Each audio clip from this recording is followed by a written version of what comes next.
Please welcome America's Mayor, Mayor Rudy Giuliani.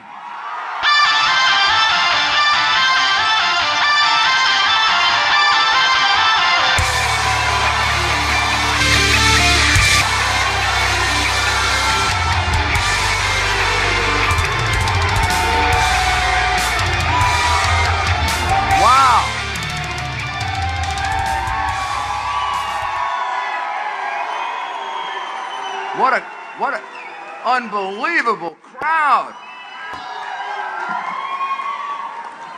It's so wonderful to be in North Carolina. We love North Carolina. You are a great state. Your governor, Pat McCrory, is one of my good friends for many years. He was mayor of Charlottesville when I was mayor of New York. I got to know him very well. You've got a great governor. And what I want you to do is I want you to make sure that on Election Day, when you go vote for Donald Trump, you vote for Pat McCrory too.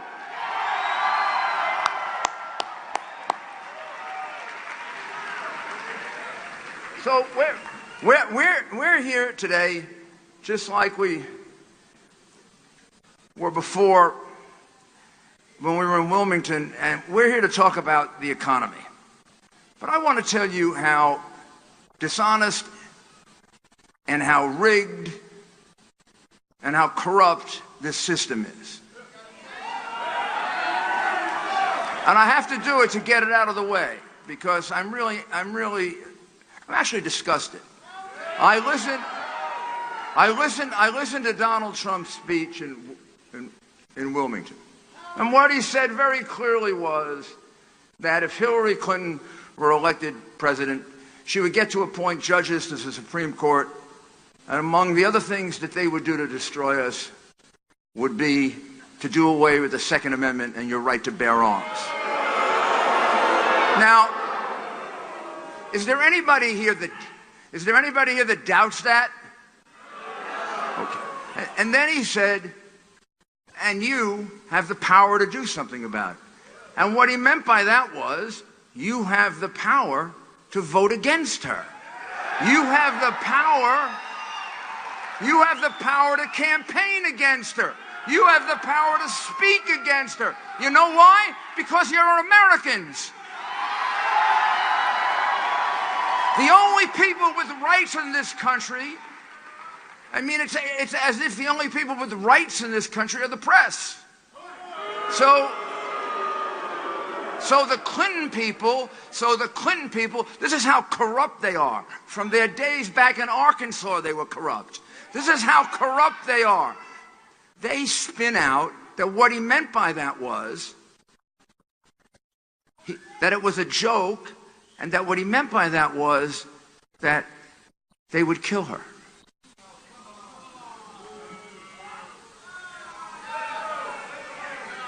Now, okay. Now, to buy that, you have to be corrupt. Because if you said that to me, I would say to you, are you out of your mind? I saw it, I heard it, I know what it meant. I heard how the crowd reacted to it, because if he had meant what they're saying he meant, or suggesting he meant, they would have reacted the way you just reacted. So here's what it proves. It proves that most of the press is in the tank for Hillary Clinton. They will buy any lie, any distortion, any spin that the Clintons put out, and they've been doing it since he was governor of Arkansas. They've been doing it during the time he was president of the United States. They were doing it all during the time she was a senator from my state, and upstate New York fell apart because of her broken promises. And they've been doing it throughout this campaign. And they're doing everything they can to destroy Donald Trump because he stands in the way of Hillary Clinton.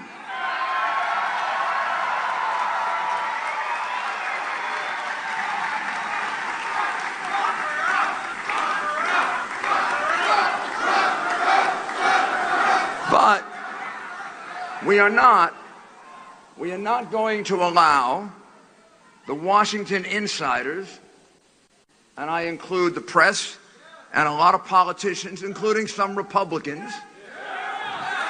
We're not going to allow the Washington politicians to get us off course, because we're here to talk about the economy today. We're here to talk about an economy that's been handled by Barack Obama, and an economy that Hillary Clinton wants to continue. We just came from a small factory here that made a lot of the signs that you're holding. And the man who runs it, who's a neighbor of yours, told us that because of Obamacare, he had to lay off 4 workers. Because of Obamacare, 2 of his workers can't get coverage. Because of Obamacare, his wife's health insurance went up from $3,000 a year to $11,000 a year. And because of $1,000 a year to $10,000 a year. These are just working people. These are just working people. These people don't have big lobbyists in Washington. You know, they don't have big special interests. They're not getting $1.2 million from UBS like Bill Clinton to give a speech. They're not getting hundreds of thousands of dollars from Goldman Sachs on Wall Street like Hillary Clinton. Hillary Clinton is against Wall Street. She's made millions of dollars. They stuck it right into her pocket. If you're so against it, give the money back, Hillary.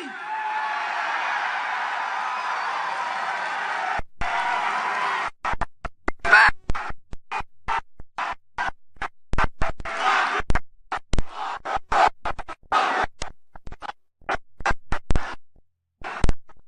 How about we just beat her and get rid of her? And please, ladies and gentlemen of the press, when I said get rid of her, what I meant was defeat her in the election. You get it straight?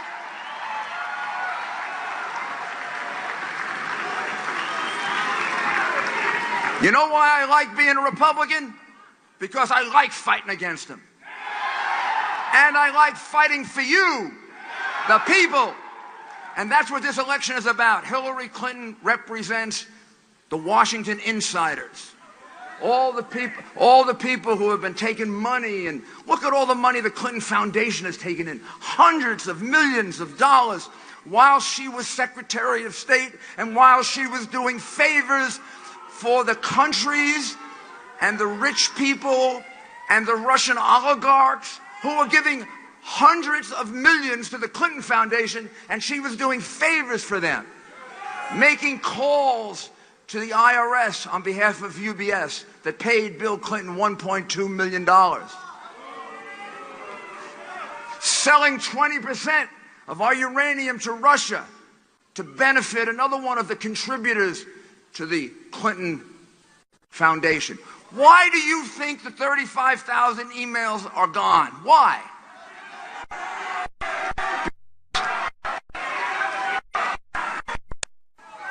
I'm just getting started.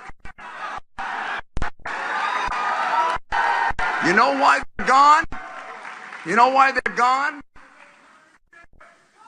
Because those emails, I guarantee you, show the connection between the hundreds of millions taken in by the Clinton Foundation and the favors that Hillary Clinton was doing in return for them. And I don't want to encourage you with that chant anymore, except I will say one thing. No, I won't say that. As a former, I won't say that. I won't say that, but I will say as a former U.S. Attorney, Assistant U.S. Attorney, and Associate Attorney General under Ronald Reagan, I might add.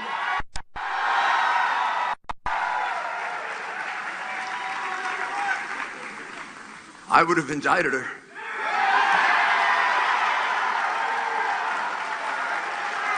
By the way, every single person in this room, including me, would have been indicted for 10% of what she did.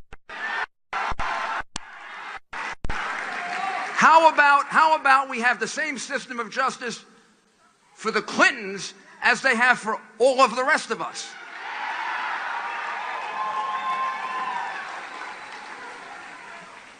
Here's what Donald Trump wants to do for the economy. He wants to bring jobs back. Our recovery under Barack Obama has been pathetic. The only thing Barack Obama has done worse than handling our economy is the way he handles our foreign policy. Where he's made us kind of a joke. You know, drawing those lines in the sand. And if Assad used chemical weapons, he was going to do something. Then he drew the first red line, and Assad did it, and then the second one and the third one. Finally, the line started to turn a little orange. By the time it was finished, the lines were yellow. Because he threatened and did nothing about it. That is what you describe as a weakling. And he's been a weakling on our economy. 3 quarters in a row, growth of less than 2%. It's pathetic for a country with the power of this country, with the strength of this country, with workers like you. Now, here's how you change it. First thing you do is you lower taxes immediately. Lower them. You take the corporate tax down from 35% to 15%. Do you know why? If you were running a company and you could go to Ireland and pay 12% tax, and you had to pay 35%, actually 40 or 45% tax when you consider state and local taxes in America, wouldn't you be tempted to go to Ireland? Well, that's what's happened to us. We're chasing our businesses out of America. We are taxing them out of America. We have the highest corporate tax rate in the world. No wonder we are not able to produce good jobs, sustaining jobs. It isn't because we're not giving people enough welfare. We sure are doing that, boy. And we've doubled, maybe even tripled the number of food stamps under Obama. Obama's answer, Hillary's answer is make you dependent on the government. Our answer is to put out our hand, help you get a job, and make you dependent on you. That's what America's about. We are not a socialist country, and we will never be a socialist country.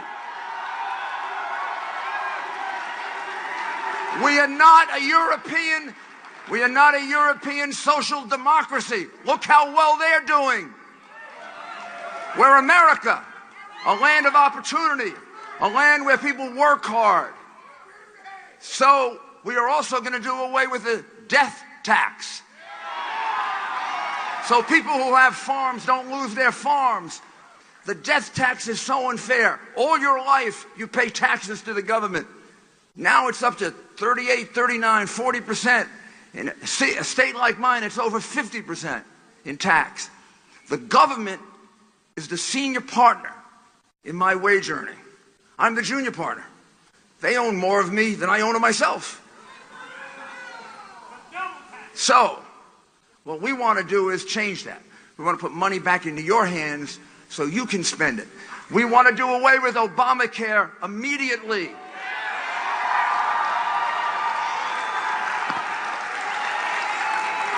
So that your neighbor can go back and rehire those 4 workers and maybe 4 more workers. And we can cut his health insurance in half so he can afford it.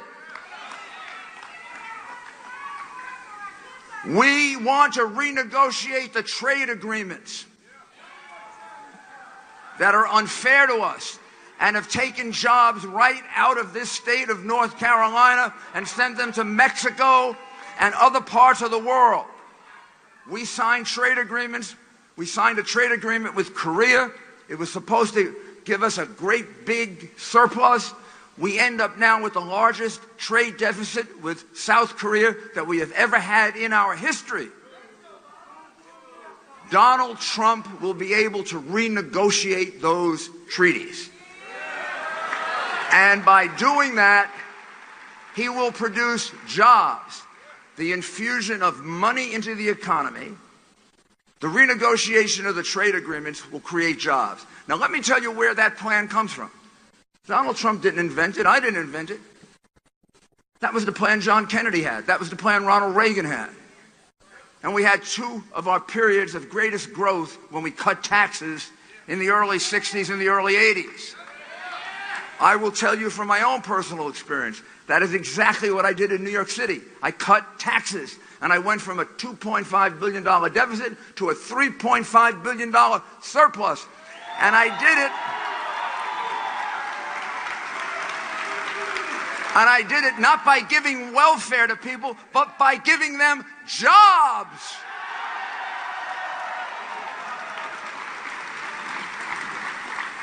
That's why you need Donald Trump. He is the only one who can challenge this system. There's something really wonderful if you look at American history. It always seems like we have the right person at the right time. Almost always, right? And we're not even sure where they come from or how we find them. You know, how we found Abraham Lincoln at exactly the right time, or George Washington, or how we found Ronald Reagan, an actor. All the stuff they're saying about Trump, they said worse things about Ronald Reagan.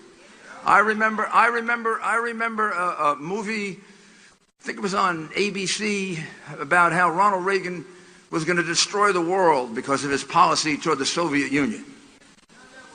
How'd that work out? Well, he liberated millions of people. That's how it worked out. The Berlin Wall fell down. And ABC never apologized. They never apologized for being wrong. Ronald Reagan followed the same program. Reduce taxes, cut the size of government, as Donald Trump will tell you in a few minutes, cut down the regulations that are crushing us. Put our coal workers back to work. Put our steel workers back to work. I am a big believer in a safe environment. I am not a big believer in ridiculously excessive, idiotic interpretations of environmental laws that deprive us of millions of jobs and deprive us of power and deprive us of the ability to build our businesses. China is burning coal. India is burning coal. You think they do it safer than we do? So what good is it doing with all these regulations that Obama is putting on that are putting coal miners out of work? And Hillary Clinton has told them they are going to be out of work. Now, what's Hillary Clinton's program? Hillary Clinton is going to raise taxes. She even said the other day the only truthful thing she said in 20 years. She said, I'm going to raise taxes on the middle class. Now, she said she didn't mean that. Have you ever heard of a Freudian slip? Of course she has to raise taxes on the middle class. This is a game that's been played so often, the American people have to be smart enough to figure it out. You can't get the money she is trying to get for all the giveaway programs that she has, including the one she's now adopted from the socialist Bernie Sanders, right? You can't get that money just from the millionaires. You can't. You have to tax the middle class in order to get that money. That's why she slipped. That's why she said she's going to tax the middle class. I guarantee you, if you make the mistake of making her president, you're going to see your taxes go up again, just like you did with Obama. What did Obama say? You can keep your doctor. A lie. You can keep your health insurance. A lie. There'll be no additional cost for health insurance. A lie. Donald Trump will be able to go to Washington owing nothing to anyone.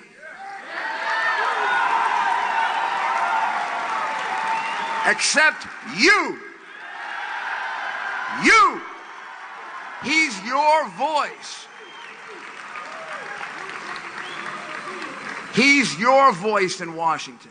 He's your champion in Washington. That's why he's doing this. This man doesn't need to run for president. But I'm going to tell you, I've known him. I've known Donald for almost 30 years. He cares about you. He cares about the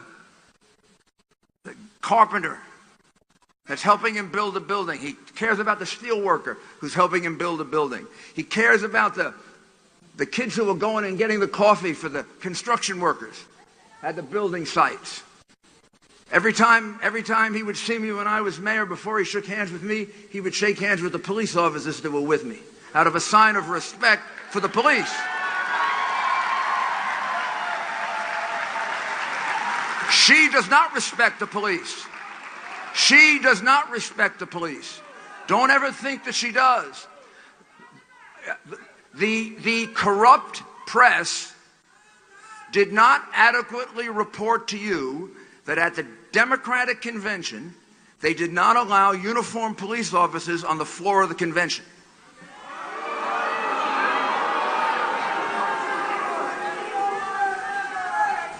Hillary Clinton has refused to seek the endorsement of the Fraternal Order of Police and fill out their questionnaire. So excuse me if I don't say she's anti-police.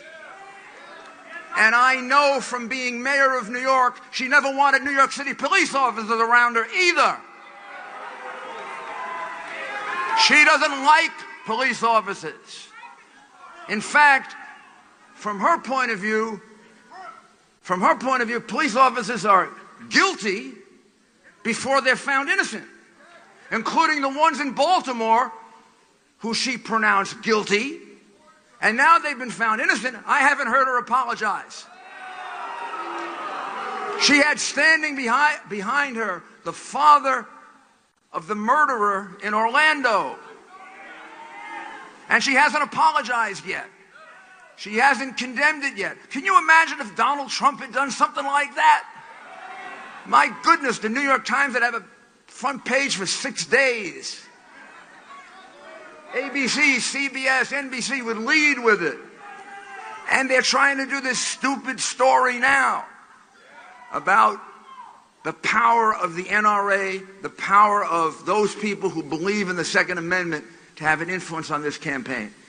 Because they don't understand you, you know. They don't understand you. They don't understand America except New York and Hollywood. And a little bit in Washington. That's it. The rest of you, they can take care of you. They'll tell you what's best for you. They'll tell you what kind of insurance you should have. They'll tell you what you can drink and what you can eat and what your schools are going to be like. Donald Trump will return the government to you. So, it is a distinct honor and a great privilege to present to you the next President of the United States, Donald Trump.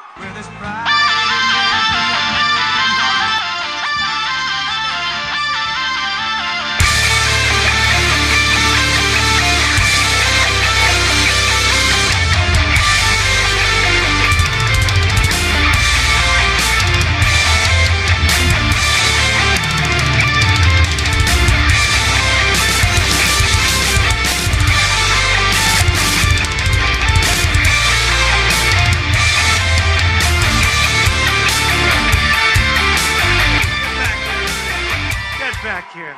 Was that a great introduction? I mean, in all fairness. And he's known me for a long time. I used to have to get those zoning approvals from him in New York. They were tough. He is a great guy. What a great introduction. It's always nice. Thank you. You know, we had one day to set this up. Look at this place. We had one day.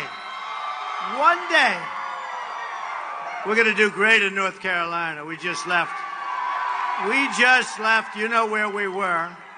And the crowds we're getting here are amazing. No, the enthusiasm is so incredible. But you know what is nice? When you have people like Rudy that really know you and they speak from the heart. As opposed to every once in a while, and they're very nice, they get up and they've endorsed you or they're with you, but they don't know you. In fact, you've only known them for about 12 minutes, right? And they say, Donald Trump and this and that, and it doesn't mean the same. I've known Rudy for, I guess, close to 30 years. I hate to admit that long because it's like a long time, but I've known him for a long time, and he was a great mayor, did a great job in everything he's ever done, and a special guy. And I hope that if I win, we're going to be taking him and Chris Christie and General Flynn and my great sheriff. I'll tell you, we have so many different people that are on this campaign. We're loaded up with great sheriffs and great people. You know, we have just amazing people. We're going to be bringing fantastic people on board. And I've gotten to know so many people doing this. And somebody said before, you know, you should mention some of the people. Ben Carson is such an incredible guy. Ben Carson, great guy. He's a great person, great human being. And some of the people that, in all fairness, you know, we had 17 people. Some of the people I ran against, I got to know them, and they're good. I didn't treat them very nicely, but that's okay. You know, that's all right. But we're going to bring a lot of the people that you know and a lot of people that you respect, and we're going to do it based on talent, based on all of the things that we need for the different positions. We have such talent in this country, and we're not using it. We're just not using it. Such incredible talent. And speaking of talent, so what's with this voter ID in North Carolina, right? What's with this? You know, I keep talking about rigged the system. I watch Bernie Sanders work. Poor old Bernie, he's working. And I said, I think the system's rigged. You know, the superdelegates. What happened to Bernie? Where is he? What happened? But we're going to get a lot of Bernie voters. I think we really will, because I talk about trade, and I've been talking about it for years, many years. Before I was doing this, hey, I've been doing this for like, 15 months now. Long before I was doing this, I was talking about trade and what a disgusting situation it is for our country. Do you know that 2 days ago I met a supporter, and he's in the tile business. Great guy. But he said his business is being decimated by foreign countries where they make tile, and the tile's not nearly as good. And he can't send his tile to those countries because there's a 27% tax, and it's very tough. But they can send their stuff in here. And their stuff, by the way, is not as good as what this man makes. And, you know, the trade thing, it's all like we talk about free trade. And I want trade. And I'm not an isolationist, by the way. I want free trade. But I want it to be great trade for our country. It's got to be a two-way street. It's got to be a two-way street. And it will be a two-way street again. It will be a two-way street. But he was telling me how impossible it was for him, in this case it was China, but it's really almost everybody, how impossible it was for him to do business in China. And not for long. And we'll do business in China. We're going to do business in China. But we're going to do it on an equal footing. Right now, they can dump their product, and you know what I'm talking about, the steel they dump. And I think they dump it to put our steel companies out of business so that we have to go to China to buy the stuff. And you know what? Not going to happen anymore, folks. It's not going to happen anymore. And if you think Hillary Clinton knows anything about it, number one, I know about it. But even if she did, it wouldn't matter because she's controlled by her donors and her special interests. Totally controlled by her donors and special interests. So if she knew, it wouldn't make any difference. Wouldn't make any difference whatsoever. So we're going to bring back our trade. You know, somebody said to me, what's the most important? Well, there's so many things. We got to repeal Obamacare, replace it. We got to have strong borders. I mean, there's just so many things. You can go on and on and on. We could stand here for 3 days. We could tell you what's wrong. And so many of these things are so easy to fix. One of the things that amazes me, when I talk about trade, I want to have trade. I think it's good, the concept of trade, but it's got to be fair. But here's the thing. I say, I'm going to renegotiate NAFTA, which is a disaster. By the way, in North Carolina, and virtually every other place, in all fairness. But they have ripped businesses from your guts. They've taken businesses out of this state, out of Ohio, out of Michigan. Michigan has just been decimated by NAFTA, the auto plants. You've got to see what they're building in Mexico. They are building some of the greatest, biggest, most modern plants in the world for cars, for computers, for everything. And you know what, folks? I think that's fine. But we're not going to help them. We're going to fight for ourselves. We're going to have a policy very simple. America first. Remember that. America first.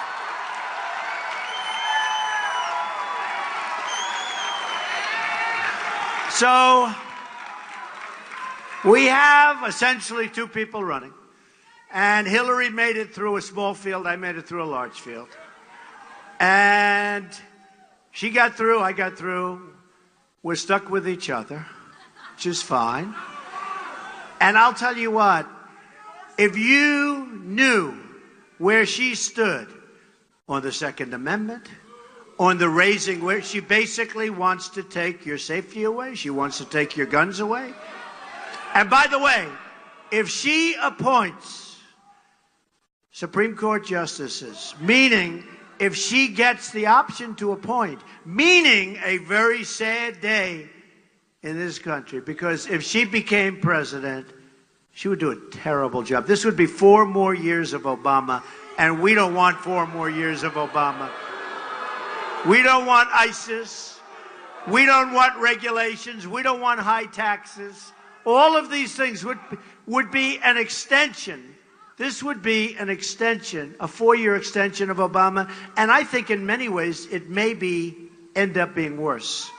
So if she gets to appoint Supreme Court justices, you know, the next president will appoint probably 3, but it could even be 4 or 5. That's the way the cards fall. Will be a record-setting number, possibly. And we had Judge Scalia as an example. That was supposed to be Justice Scalia was supposed to be there for a lot longer, and that he was taken from us, and he was a great guy. And we are going to appoint justices. You know, I named 11 people that are highly, highly vetted, heritage and different people, and gone through different people that I respect, conservative people, smart people, and very importantly, and the real standard, if we could find as close to Justice Scalia, because he was a terrific United States Supreme Court judge. Now, if on the other hand, if Hillary appoints justices of the Supreme Court, you're going to have a lot of problems, folks. You're going to have a lot of problems. Because, you know, if they're on the court for 20 or 25 years, and you have 4 of them, let's say, or 3 of them, or 5 of them, I mean, we're gone for like, what, 75 years, meaning we're gone as a country, because we will be a large-scale version of Venezuela. That's what's going to happen. And you see what's happening in Venezuela. So we can't let it happen. We can't let it happen. Now, just a couple of things, and I wrote these down a week ago, and I've said it, and I mean it, but I said unstable Hillary Clinton lacks the judgment. Remember when Bernie Sanders talked about judgment? He said she has bad judgment. Now, when he said it, nobody picked it up. And when I say it, nobody picks it up either, because you can't say bad, because the press will never pick up anything that's correct or accurate or bad about it. No, it is such a double standard. But Bernie Sanders said that Hillary Clinton had bad judgment. And he said it many times, and he said it over and over. And then I think he was really asked not to say that anymore, and he stopped. Because they were perhaps more civil than we were on our side. We would never stop. But she has bad judgment. Her temperament, a word she uses all the time, is terrible. It's a loser's temperament. She's got the temperament of a loser. I have the temperament of a winner, and we have to win again. We have to win again. She said about me not so long ago, my tone. She said, I don't like the tone, T-O-N-E. I don't like the tone of Donald Trump. Now, in the Middle East, they're chopping off heads. They're drowning people in steel cages. They're burying people in the sand. And she doesn't like my tone. I think it's time maybe for a little tougher tone, folks. You know, no fairness. Time for a tougher tone.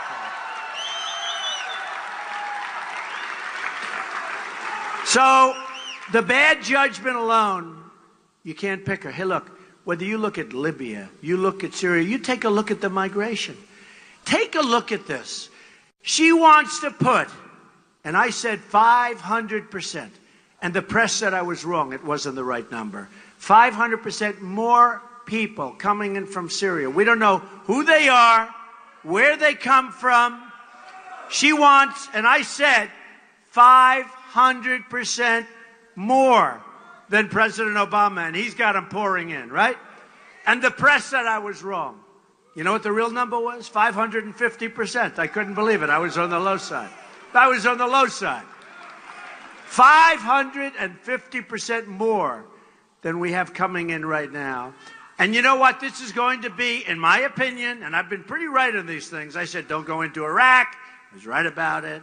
I said, and by the way, once we were in Iraq, getting out the way Obama got out caused problems that are going to be very hard to solve.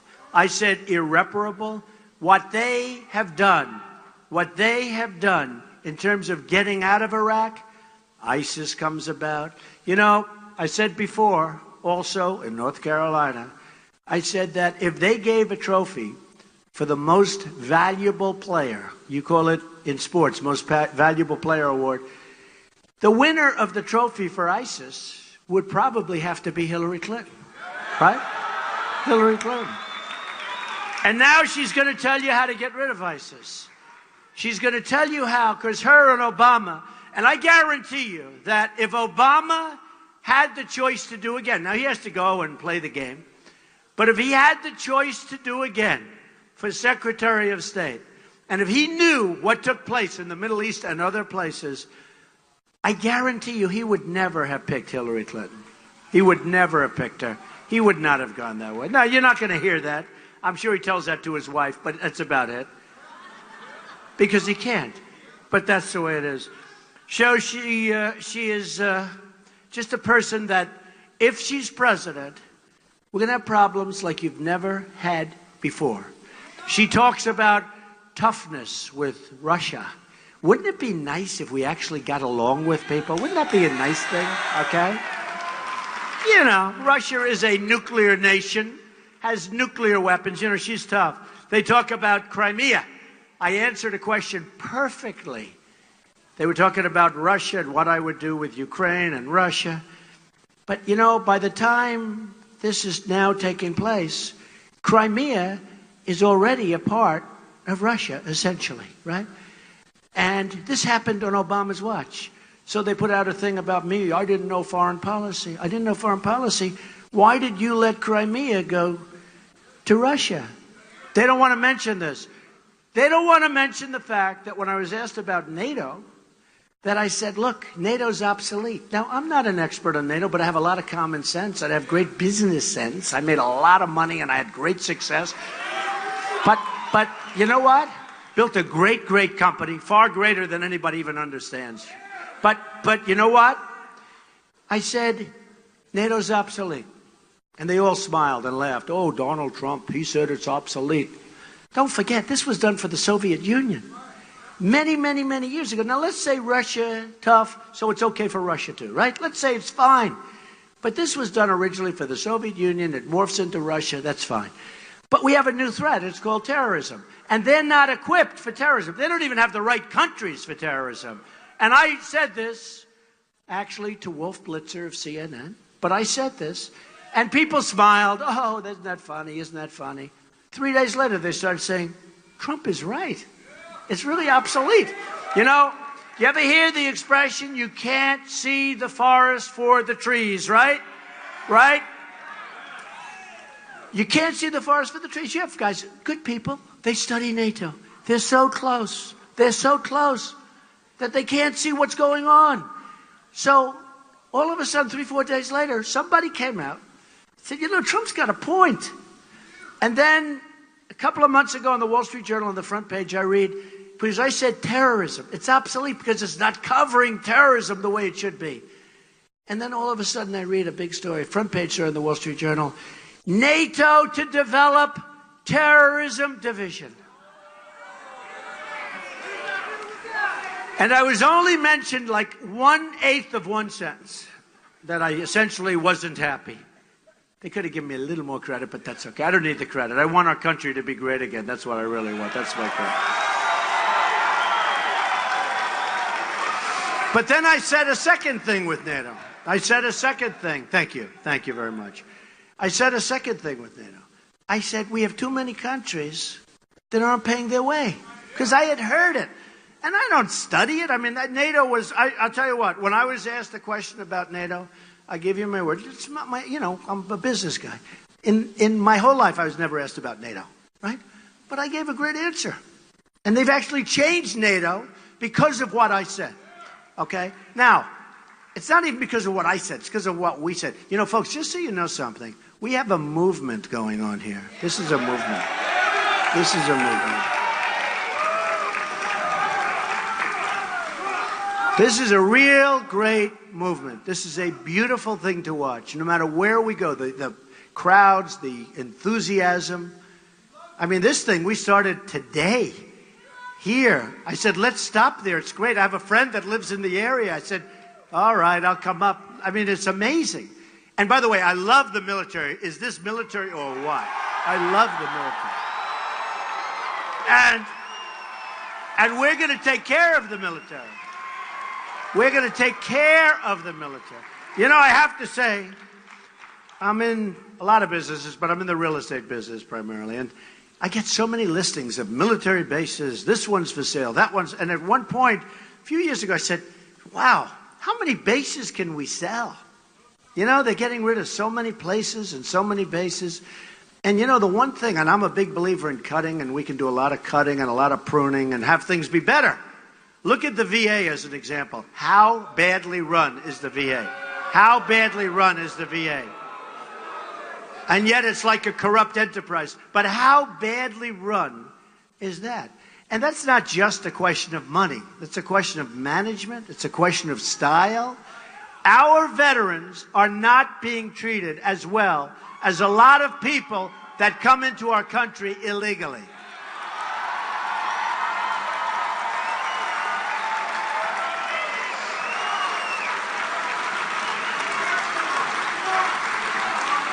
Oh, and by the way, they said my wife, Melania, might have come in illegally. Can you believe that one?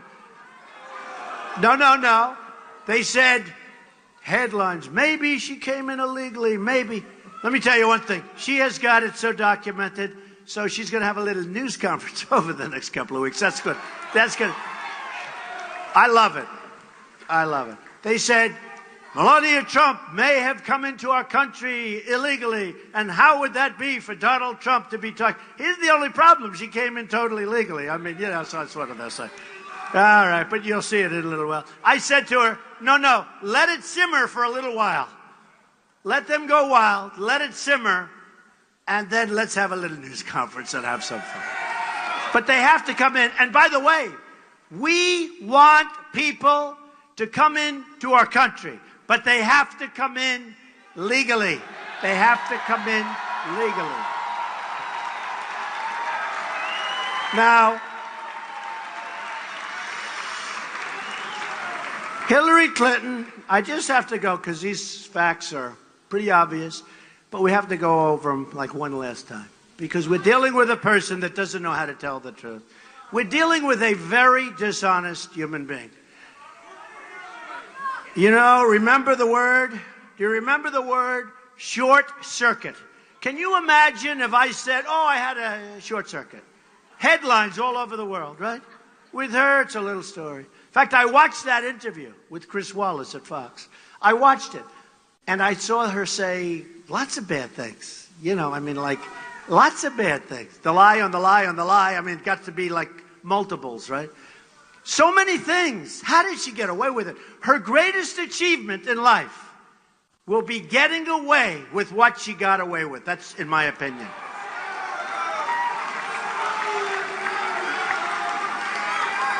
I see this guy Blagojevich, and I know him because he was on The Apprentice, right? The guy's got in jail for 14 years. And he just, I guess, lost an appeal today or something.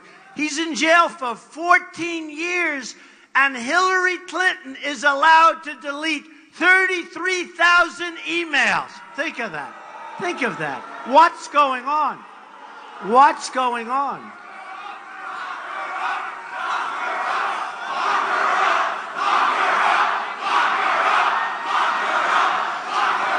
Sad.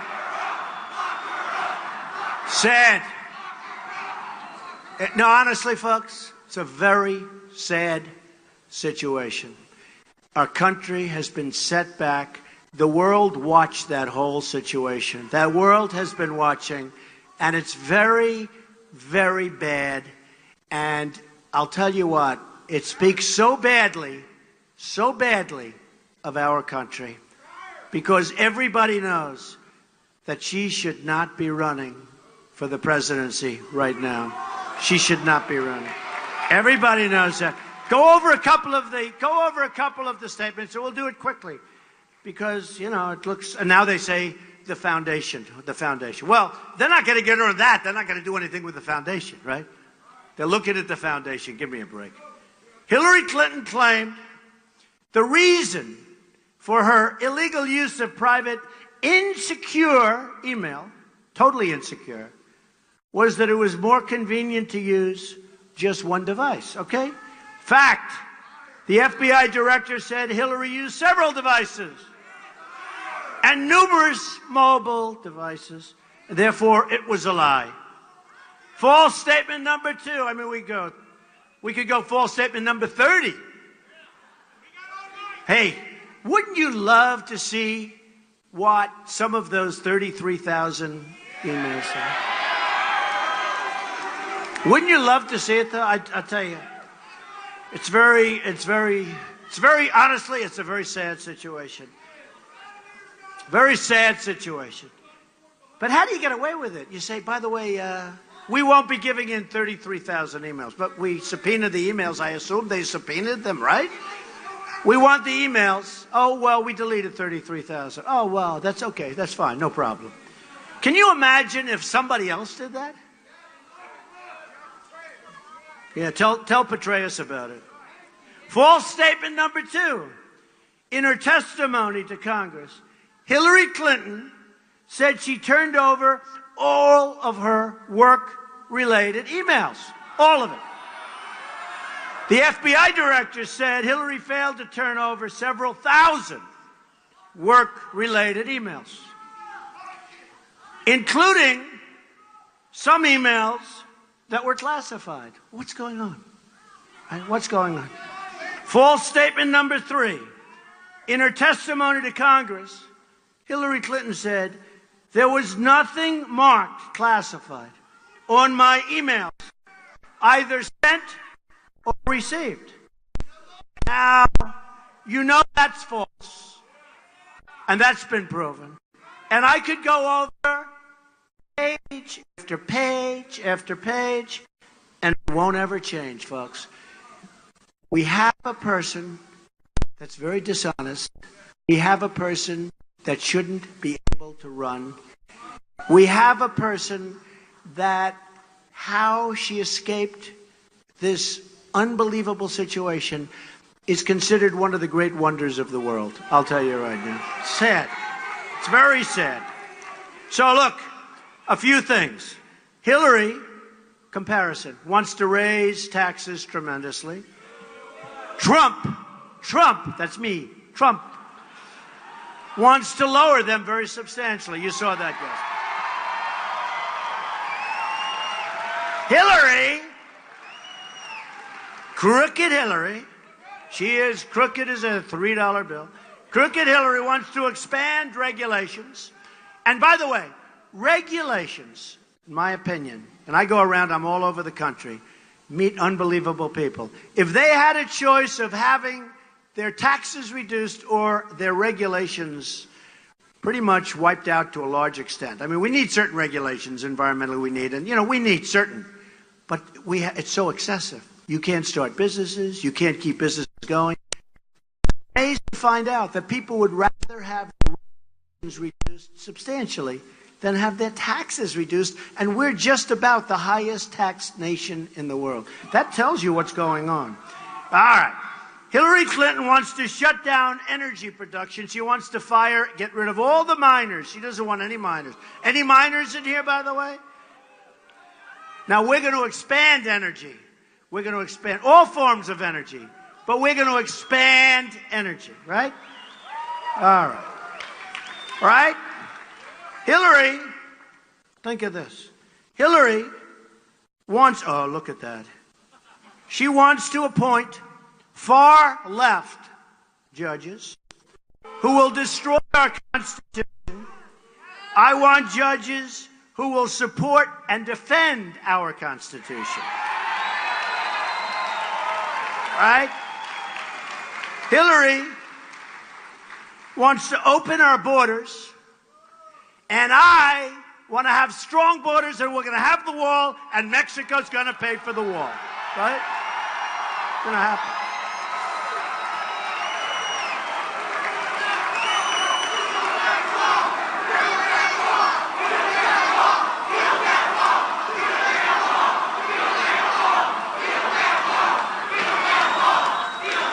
I have to say, it's very interesting, because a lot of the people, the politicians that I deal with, they come to me and they say, Donald, you don't really mean build a wall. They're not in the construction business like I am and like some of the people. They really mean it, too. I mean, they mean it. They wouldn't have any chance of building because they wouldn't know where to begin. But they come up and they say, you don't really mean you're going to build a wall, do you? You're kidding, right? I said, no, it's easy. Precast plank, beam, boom. See the ceiling? That ceiling is a little low compared to this wall. It's not a low ceiling. It's a little low compared to our wall. But think of it. So they come up to me, and they really mean it. They're good people. They come up. Some aren't good people, actually. But they come up and say, you don't really mean build a wall. And I convince them you can do it really easy. It goes so fast. By the way, honestly, a very small version of it. But do you ever see these highways where they put up the walls along the highways? It always amazed me. Somebody buys a house along a highway, so they know what they're buying, right? Do you know what I'm about to say? The money that we waste. So they buy a house, and it's along a highway. And the highway's a little noisy, a little everything. But that's why they bought the house. They bought it for a low price. Because they don't want to be along a highway. They don't want whatever it is. And they don't want the noise. So they buy this house, and they have it, and they're fine. And then they get the government to build a wall and make the house more valuable, and the government spends a fortune on the wall. But take those walls, and they go up like magic. Now, make it much, much bigger, okay?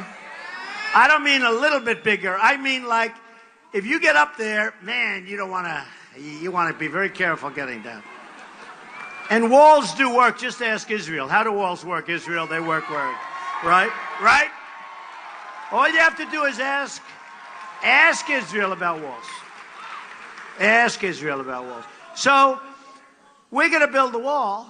And I also tell these folks when they come up and they talk about it's impossible to build a wall, right? And I really mean it. Look at the highways. They build these things all over the place. I don't even know why. I don't know what. They build so many of them. They're putting them all over the place. I want somebody that's, it's going to help us, okay? It's got to help us. But we're going to build a wall. Then they come up and they say, you can't do it. And I say, well, wait. Take a look at China. They have a thing called the Great Wall of China. I don't know if anybody's ever heard of it. Little wall that goes 13,000 miles, right?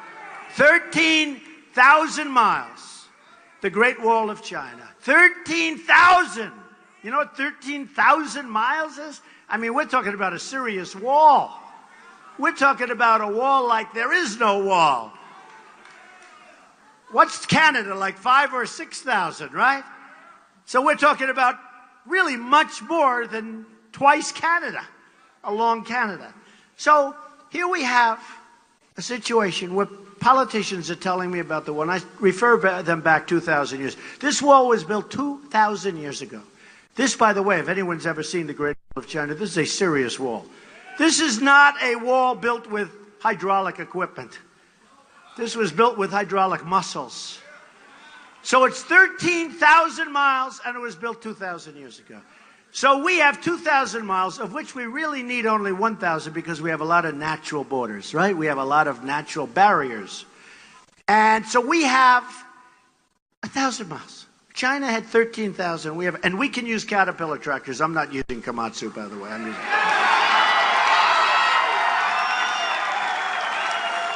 Or we'll use John Deere tractors, right? You like John Deere. Or we'll use Jacobson. You know Jacobson? Good company. I use Jacobson too. I use a lot. You know how much John Deere and Jacobson equipment I bought over the years? And Jacobson's here too. You know that, right? I have a very big property, right? I have a very, very big property in North Carolina. And I have John Deere, and I have Jacobson, I have all of them. But I bought millions and millions and millions of dollars of equipment, millions of dollars worth of equipment. And I try when I can to buy made in the USA. I try. Sometimes you can't. Because sometimes they devalue the dollar or their currency so much. They devalue, like China is the grand master of devaluation. And so now are other countries. I mean, it doesn't take so much to figure it out. What takes a lot is to get away with it, because what they do is cheating. And I want to buy, when we can, made in the USA. Remember the old days we had signs made in the USA, made in America? It was like a... Have you seen what happened to it? I think if I win, we're going to sort of go back to made in the USA or made in America. Yeah. It's true. We don't see that anymore, right? You don't see it. That used to be a sign of quality. When you had a car or when you had something made in the USA, made in America, both of them, and you don't see them anymore. We're going to go back because we're going to make so many things again, folks. We're not making product anymore. Our plants, I tell the story all the time because to me it's a great story. I have a friend who's probably in the world the biggest builder of plants. He builds plants. That's what he does. Great guy. And he builds plants, massive plants for cars, for computers, for like anything. If it's a plant, he builds it. And I said, how are you doing? He said, I'm doing good. Business is good. Really? How's the United States doing? Not so great. I said, well, how's business good? He said, Donald, you've got to see what's happening in Mexico. What's happening in Mexico is the 8th wonder of the world. We're building some of the biggest, most beautiful plants you've ever seen. He'd rather build them here. Okay? He'd much rather build them here. But that's not the way our government works, because we allow this to happen. And they're taking our businesses from North Carolina and from all these other states, Ohio, big league, Michigan, tremendous what they're doing. They're taking they're taking tremendous auto business. You look at Ford, you look at these other car companies, and they're going there. And we're like sort of left holding the bag. That's not going to happen anymore, folks, okay? Not going to happen. Now, so they say, and I've been watching for years. And I've been seeing our country, our government officials who don't know what they're doing. All sorts of tax abatements and low interest loans and zero interest loans. And they'll give a zero interest loan and somebody will move anyway. They'll say, hey, let's get out of here. They forgot to put a restrictive covenant on. But I've been watching them fight moving companies for so long. And all you have to do is use the example of Carrier. They build air conditioners. They announced to Indianapolis, Indiana, a place that I love because we had such a big victory. And Bobby Knight really helped, I will tell you. And Lou Holtz and so many others. But Bobby Knight was in there campaigning with me. But we had a big victory. We won a massive victory there. And one of the reasons was Carrier fired their employees. And they're moving to Mexico. And here's how you stop it, folks. You say, I'm going to charge a 35% tax on every air conditioner that you make and sell into the United States, and go through a very strong border, by the way. And here's what happens. Number one, if you say it soon enough, nobody leaves. Now, let's say somebody called me 10 years ago and they put me in charge of companies not leaving the United States. Okay, that's my official. I am Secretary of Companies Not Leaving the United States. I don't think one company would have left the United States. Okay, I really don't. I might not have been nice. Who cares? It's like some of the people that I have negotiated. We have some of the greatest business leaders in the world that have endorsed me and that want me to win because they know I know what I'm talking about. And we will use these people. Some of them are not nice people. Do we care? Do we care? We have very nice people right now. We have such nice people that they don't put America first. They put America ninth. They don't care about America. Many of them are political hacks. Many are diplomats that have no understanding of business or anything else. So here's the story, folks. We are going to stop this barrage of companies leaving. You have people right now in this room think they have a good job and their company is negotiating to move to Mexico or another place. Or their company is being taken over by China, and then it would be closed and they'll take the product. But China doesn't even do that. They just sell things into the country. And you want to try doing business in China? It's almost impossible because they make it so difficult to get your product in. I have friends that are manufacturers. They cannot get their product in. And if they do get it in, they have to pay a massive tax. And yet China comes in. So we have a $500 billion trade deficit with China. We have a tremendous trade deficit, like around $60 billion with Mexico. That's why when I say Mexico will pay for the wall, everyone says, oh, you have to be. Well, the trade deficit is massive compared to the cost of the wall. And we're talking about, we lose so much money on trade with Mexico. And that's not including the drugs that pour across the border. We're not including that. That's a separate category. And we're going to stop that. And by the way, Border Patrol, the Border Patrol agents of our country, 16,500 have endorsed me. They've never endorsed a presidential candidate. No. Because we're not going to play games. And Sheriff Joe Arpaio of Arizona, Sheriff Joe endorsed me. That's pretty good.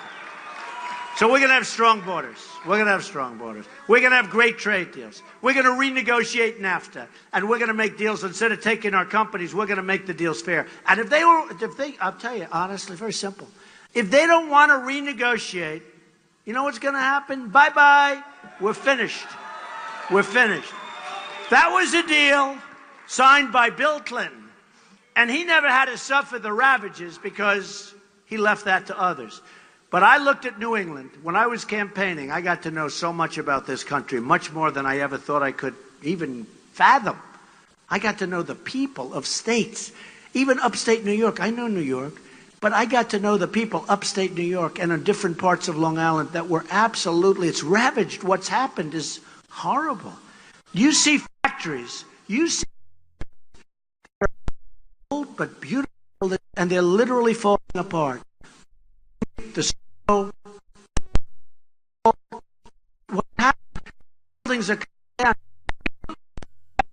And you see people working in factories by the thousands and the tens of thousands, and now they're all either unemployed or having jobs that aren't as good. As an example, many people in this room made more money 18 years ago, okay? And they didn't work as hard as they're working now, and now they have, in many cases, 2 jobs. And that's why we have the crowds, and that's why we have the movement, and that's why we're going to win on November 8th. I really believe that.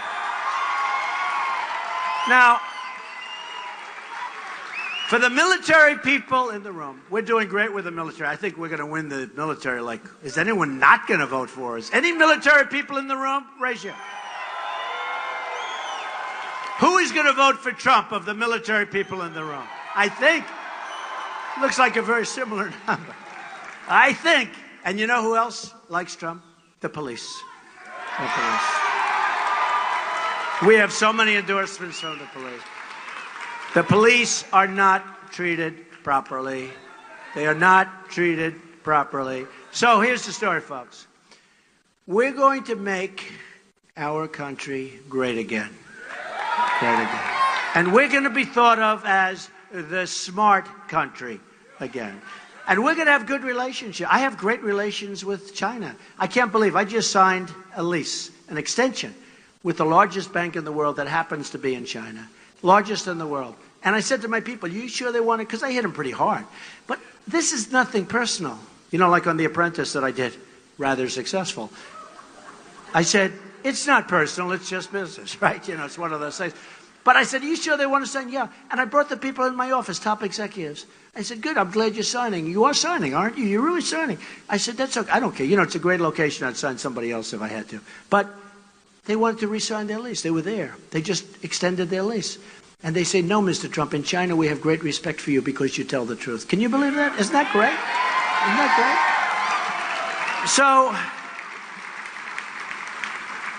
So we're going to help the NRA, who are great people, and they're fighting hard. They're fighting hard. Chris and Wayne and all of the people at the NRA, these are people that love our country. But the Second Amendment is under siege, believe me. If Hillary Clinton gets in, the Second Amendment, it is under siege. And that's a very important thing. So here's the story, folks. Here's the story. We are going to make America great again. We are going to make America strong again. We are going to make America safe again. And we are going to have a policy of America first, okay? And on November 8th, I'll be back. I'll be back so much to North Carolina because this is very important. You are going to get so sick and tired of me. You can watch those phony Hillary Clinton ads all over television with Wall Street money. And a lot of people, and let me tell you, the ads are false, by the way. They're just, mostly false. But let me just tell you, I'm going to be back a lot. I'm going to be back so much that you're going to say, please, please, don't come back anymore. We'll vote for you. Please, please. But I just want to thank the people of North Carolina. We're going to have a tremendous victory on November 8th. I'll be back a lot. Thank you, everyone. God bless you. Thank you.